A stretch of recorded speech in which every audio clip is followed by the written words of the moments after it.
Greetings, Kerbonauts. This is Kerbal Space Program. I'm Bob Fitch, and this is Project Alexandria, episode number 10, the history of spaceflight using real solar system, and this is 1963. You are looking at a B-52 carrying an X-15 spaceplane, but that's going to happen in July. We aren't going to start with that. Let's go back and begin this episode in June with a flight from the Soviet Union.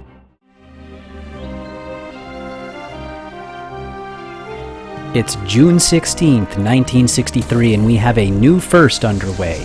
This is Vostok 6, and in the capsule is Valentina Tereshkova. We are launching from the Baikonur Cosmodrome once again. She is about to be the first woman into space, another first for the Soviet Union. The United States had a distinctly male-centric view of difficult physical tasks, such as, for example, spaceflight.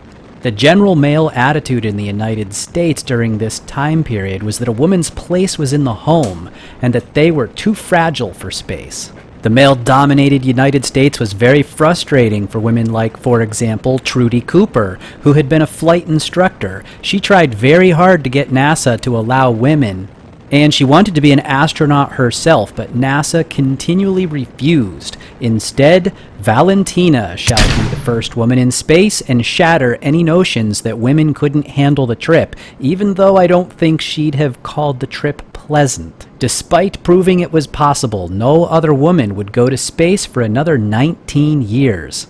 Now remember, I need to start skipping things here and there, especially when they are not major firsts in some way.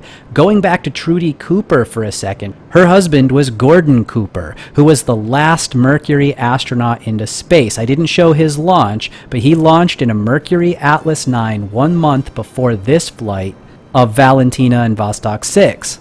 Cooper's flight would end up being the last of the Mercury program because the 10th launch was canceled 3 days before Valentina's flight. NASA Administrator James E. Webb went before Congress and said the program was complete, and they started focusing on upcoming Gemini flights instead. As for Valentina, you might be remembering that last episode had Vostoks 3 and 4, so what happened to 5? Well, 5 was launched 2 days before this, but I'm not going to show it. It's another of the flights we need to skip so that we can have enough time to watch all the major firsts. Just assume cosmonaut Valery Bukovsky is already in orbit right now in Vostok 5. Valentina's flight is targeting Vostok 5 to attempt another simulated rendezvous. Like 3 and 4 before this, it's just a really accurate launch and not really a rendezvous. Also, like 3 and 4 before this, it succeeds. Valentina and Bukovsky are able to remain in radio contact, and later when they re-enter, they are only 3 hours apart, which basically means they were still near each other, but Bukovsky got to orbit 2 more times before his retros were fired. Neither Bukovsky nor Valentina's flight was entirely pleasant.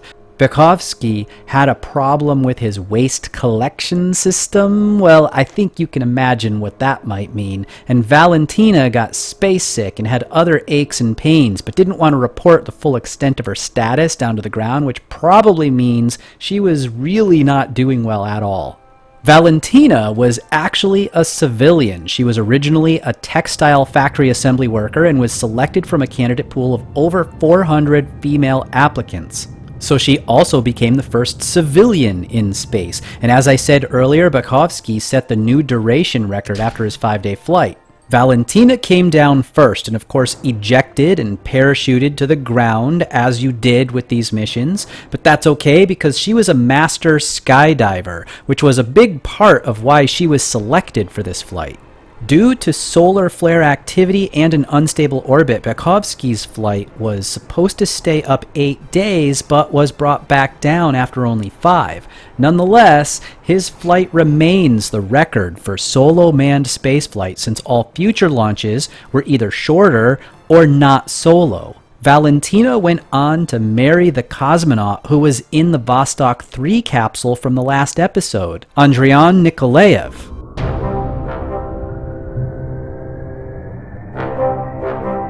Now we may return to the month after their landings. We return to the B-52 and the X-15 that were taking off at the beginning of the episode. We're back in the United States, in Nevada. This is not the real launch site, but it is the real drop site. And I didn't feel like flying the B-52 for an hour to get it into position, so I built my own airport at the same location where the X-15 was dropped. Joseph Walker is the X-15 test pilot today. This is the 90th flight of the X-15, and the United States is about to become the first to cross the Kármán line with a spaceplane. My replica flies fairly well most of the time, and then every once in a while it gets a little bit of a shake in it, and then it corrects itself. But overall, I'm pretty pleased with the replica. It's mostly composed of some B-9 parts in order to do the B-52 bomber, while the X-15 itself is mostly composed of squad stock parts. I do have a different nose cone on it, and the engine's out of FASA, the landing gear out of B-9, but that's about it. Some of you may be wondering what happened to the first 89 X-15 flights, or for that matter, what about the entire X-1 program? Let me pull in my landing gear here, and then I'll tell you the story.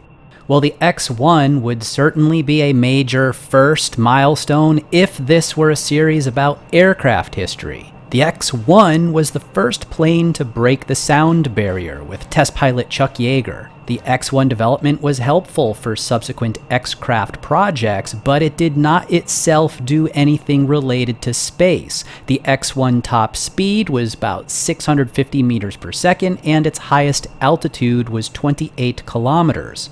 Which was far below the 100-kilometer altitude requirement for this series. I'm therefore giving it just a James Burke Connections style passing reference as a link to the X-15, and I won't be building one myself. Well, now I have pulled the B-52 nose up to give myself time to switch between the crafts. In reality, this would not be needed, but in KSP I need a moment to switch over and gain control and fire that XLR-99 engine. We'll burn almost 7 tons of propellant in about 80 seconds at 250 kilonewtons to give ourselves the thrust we need to break that Kármán line. With everything under control, I pull up on the nose, going full throttle. Attitude control is from a combination of the control surfaces on the wings and hydrogen peroxide used through an RCS system, because once we get high enough, of course, there won't be any air to use the control surfaces on the wings. There are also 4 ports on the nose. Getting back to the early flights, as for those first 89 X-15 flights, they started 4 years ago while the plane was being developed by North American Aviation. Their test pilot was Albert Scott Crossfield, so he had the first 8 flights. Walker got in on the action at Flight 9 3 years ago. Neil Armstrong flew Flight 31 at the end of 1960. Throughout all of these early flights, they were not really going much faster or higher than an X-1. The X-15 started with a different engine, an XLR-11, for 25 flights. On the 26th, they switched to the engine I'm using now, the XLR-99. Then things started getting faster. They were reaching Mach 4 to 5 regularly. They were not really going a lot higher. Every now and then they'd reach 60 to 80 kilometers. Walker had already flown the X-15 23 times before today.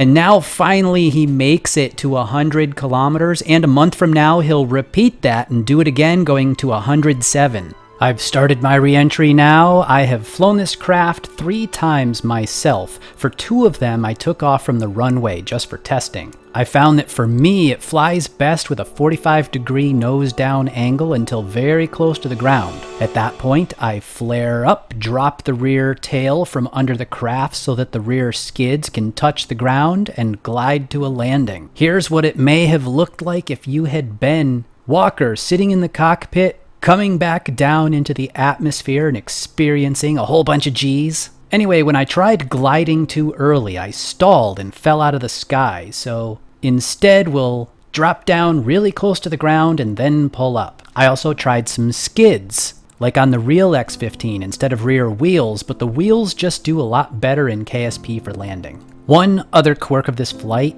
is you'll see the tail decouples but doesn't fall away immediately, and once it does, it actually flies ahead of the craft and back up again. But it doesn't seem to affect the landing, so I paid it no mind. The X-15 would be flown 199 times, with the last one in 1968 by Bill Dana. It went through a few variations, and I've mixed 2 of those variations into my replica.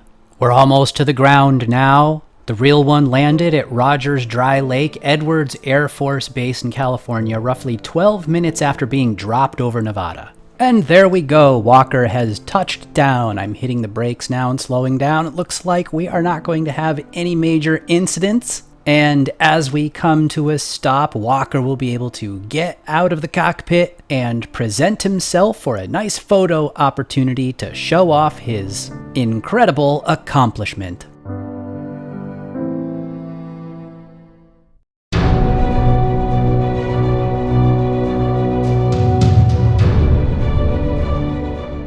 Here we are again, back at Cape Canaveral, this time Launch Complex 17, where we have the facilities needed to launch Thor Delta rockets. This one is known as a Delta III. In the background, you're getting a nice view of Missile Row as it recedes below us. The reason there are so many launch pads is there are so many types of launches. Each complex is designed for a different kind, so we have lots of them. We're launching Syncom II, which was the first successful geosynchronous satellite. The first stage is powered by a Kerolox MB-32 engine. Kero meaning kerosene, LOX meaning liquid oxygen, thus Kerolox. The second stage will be powered by a UDMH and nitric acid AJ10-118D engine. UDMH stands for unsymmetrical dimethylhydrazine, a toxic, colorless fuel that smells like fish and ammonia. After releasing the fairing, we'll have access to the third stage, an X-248A Altair 1 solid rocket motor with the payload attached on top of it. All 3 of these are lit once each and burn until they run out of fuel, which makes things especially challenging in a game like this. I can make use of maneuver nodes in between stages sometimes, but I can only set the maneuver node for the exact amount of Delta V that's in the stage I'm about to fire next. I have to take what I can get for final orbits. This was not a problem for real NASA engineers because they could design their missions well ahead of time and program computers to carry them out for them. I'm flying by eye and the seat of my pants, so it's hard. We have almost burned out stage 2, and at that point I'm going to have to decouple and use the solid booster. First we'll have to spin it up though, because it is spin stabilized. And then we'll send it on its way, which naturally I got on the very first try. So when you see me showing it about 6 or 7 different times extra, those are just because I was so thoroughly enjoying myself. I just wanted to redo it over and over and over and over again. I definitely didn't need to do it that many times in order to get it even remotely right. No. So as I said, this was the first successful geosynchronous satellite. There was a Syncom I back in February of this year, but it was lost due to an electronics failure. This is now July 26th of 1963, and we're taking another shot at it. It's a communications satellite capable of relaying 1 telephone message at a time, or 12 of what are effectively text messages. Next month, JFK will carry out the first satellite-relayed telephone conversation between 2 heads of state when he calls the Nigerian Prime Minister. So as you can see, we have burned out the Altair stage and decoupled the payload. I'm extending out the antenna now. Those were packed in just a little bit to keep them inside the fairing, but using Infernal Robotics, we've got them out. Next, we need to set up a perfect maneuver node to use the apogee kick motor that's inside the satellite and get this thing circularized at the correct altitude. It had exactly, in my version, 1441 meters per second delta V. It's a little bit off from the one in real life. In real life, it had 1431. I had 1441. In any case, I set up a maneuver that was exactly 1441 and then fiddled with it a little bit in order to try to get it as close to geosynchronous as I possibly could. After that, I will be doing exactly what the real one did. The real one didn't get into the exact correct orbit on its first try either, but it had a reaction control system that would allow it to change. So several different times they used their RCS to adjust the orbit and get it more circular, and I do the same exact thing. By the end of my fiddling, I have it at exactly 1 day orbital period, so it is now geosynchronous. So what does that mean? Well, the Earth rotates once every 24 hours. If a satellite can be made to orbit once every 24 hours too, then it will appear to hover roughly in the same area of the sky. It will make a sort of figure 8 unless you can launch it from either the equator or give it an inclination change to put it along the equator. If we did that, then we'd call it a geostationary satellite. That really does sit in exactly one place in the sky all the time. That's useful for satellite TV, so we can point our dishes at one spot and always have a signal. A geosynchronous satellite is fine for telephones though, so that's what this one will be used for. Syncom II is still in orbit, although no longer functioning. I'm in the VAB here getting ready to build out the last flight of this episode. And so why don't we take a look right now at the ones we've just got through doing. We will begin with the Syncom II here. There's a couple things I'm doing differently from previous episodes. One of them you're going to see is that I am using decals to add on the extra stuff around here. Previously, I was making extra textures and then using procedural parts in order to get those textures on, but now I've got decals. So for example, the number 20 here, you can see that this is a floating decal. I can put it on there using a decal mod. The same is true for the spots along the side, as well as the United States and the line right there and the spots at the top. Checking out the stats over here, we can see that the first stage had 6 kilometers per second. The Delta second stage had 3.3 kilometers. Then the Altair had almost 3.5 right there. That's the solid that's hidden up in the fairing right here. I did my best to get the shape as close as possible to the real thing, including the little tapering right here, the fins along the side. I even separated out the fuel. If you look at this, you're going to see that I have only kerosene in the top tank right here, and the bottom tank only has liquid oxygen. Another nice benefit of doing that is that because both of these are draining out at the same time, I'm simulating what it would be like for the real launch and keeping the center of mass slightly more realistic as well. So that is the Thor lower stage. You can see we have our interstage right here that goes up into the beginning of the Delta. There's the engine hidden away under there. So if we pull that away, you can see that I've got some little tanks at the bottom, as well as my RCS and the AJ-10 engine. This was the stage that was, here, let me pull that United States decal off. This was the stage that was powered by UDMH and the nitric acid. In between that and the fairing, just because that's how I had to do it in the game, not necessarily how it would be done in real life, I put an Infernal Robotics rotator right there that would allow me to get the spin up that the real one would have had.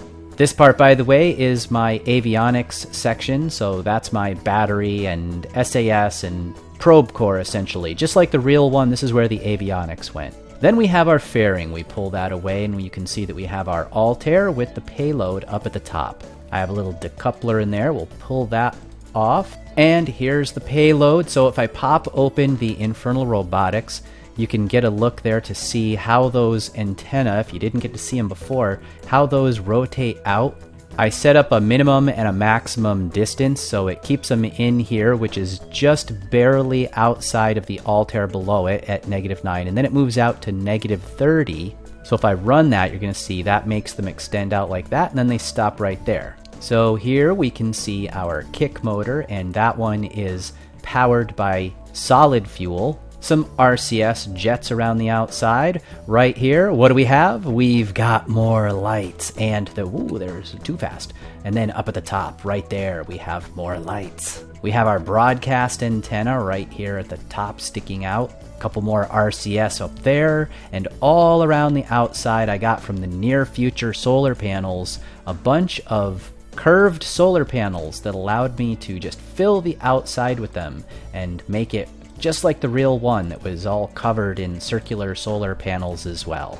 And then finally, in the middle, we just have the regular Syncom, and secreted away inside there are some tanks that hold nitrogen. There also should be some hydrogen peroxide tanks, but I decided to just put on only one of the RCS systems to make it a little bit simpler for doing some of the math and not needing to have multiple types of jets. And one last thing, it technically did not have any gyro like that, but I put this on here so that I could spin it back up to the proper rotation speed after each time coming out of warp speed. And I'm sure somebody's going to say, hey, there's a mod that you can get that will keep the rotation even when you go through warp speed. Well, there are also some reasons for not using it, so just trust me, it's a little easier to do it this way. And I'm just saving myself a few headaches associated with that. One last thing, if you want to see how I got those rotators, I basically just offset them. I attached the antenna to them, and then I rotated them and offset them up inside what I'm using for the probe core here. So that's how they're hidden away like that. Next, why don't we go to the SPH? For our plane, we have some B9 parts. For example, all of the engines come out of the B9 pack. So do the wings and the landing gear, all here on the B-52. The cockpit at the front, the root part, is also from B9. In fact, the cargo bay in here, which is actually completely functional, is also from B9. So if I had ever wanted to drop some bombs or something from my B-52, you can see that we have in there fully functional cargo bay. Now over here, attached to this pylon, just like in the real deal, we have our X-15. So why don't we take away the whole B-52, make it a little easier to look at the X-15 here. We'll start from the back, and you can see that what I did for this one, other than putting on it more lights, is I created a little black ring right here, and then hidden inside that, I also embedded an engine. I can pull that out individually, and you can see that the engine's in there. It's actually showing the fairing right now because I deleted a module that would make that hidden. But it didn't matter because it was inside the black ring, so you couldn't see it. Anyway, that's an engine that I think I got out of FASA. So is this black ring right here. That comes out of FASA. I just scaled it down to be a little bit smaller. And around the outside, of course, you got your basic things like your wings and here and here. This one was detachable. It has a decoupler attached to it, and that allowed it to pop off. After it popped off, I had this little stub that it was still attached to. And then up here we had some decals on the upper wing, and that wing I welded together a couple pieces to just make the right size and shape of it. More decals along the outside to give it that appropriate look with the US Air Force and United States and all that. Along the wings, this is where you're going to find the RCS jets. There's one here and on the other side as well. Ooh, look, more lights. And then we have our control surfaces. Right inside here, I kind of hid them away just to make it easier to construct this and get the right kind of wing shape out of it. We can pull those off, and you see this part right here is just a regular stock part, although I scaled it up to be a little bit longer. This is also a regular stock part right here, and so is the cockpit, and they were just sort of embedded in each other. We have our landing gear out of B9 right there. There was also some B9 landing gear in the back, more decals, more RCS, and ultimately a nose cone out of the SXT mod.